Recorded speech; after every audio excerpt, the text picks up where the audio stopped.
بسم اللہ الرحمن الرحیم۔ ابن حجر کے مطابق جب منگولوں نے پوری مسلم دنیا پر قبضہ کر لیا اور دن بڑے دردناک دن تھے، بغداد میں خون بہہ رہا تھا اور غرناطہ لٹ رہا تھا، جب جامعہ نظامیہ کی لائبریری دجلہ کی موجوں کی زد میں تھی، جب تہہ خانوں میں پانی چھوڑ دیا گیا تھا اور مسلمانوں نے 1.25 لاشیں وہاں بھی اٹھائی، وہ دن بڑے دردناک دن تھے۔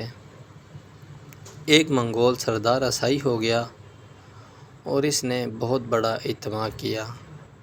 ابن حجر لکھتے ہیں، اس بدبخت عصائی بادشاہ نے دریدہ دینی کرتے ہوئے حضور اکرم صلی اللہ علیہ وآلہ وسلم کی شان میں گستاخی کی تو سب بڑے اجتماع کے اندر ایک بھی مسلمان نہیں تھا، تو جب وہ حضور اکرم کے خلاف بھونکا تو پاس بندھا ہوا ایک کتا جوش میں آ گیا، وہ زور زور سے بھونکنے لگا۔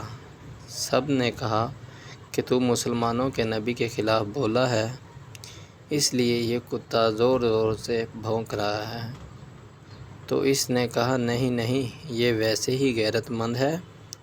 میں نے ہاتھ سے اشارہ کیا تو اس نے سمجھا مجھے مارنے لگا ہے، اس وجہ سے غیرت میں آیا ہے، تو اس نے دوبارہ حضور اکرم کی شان میں گستاخی کرنا شروع کر دی۔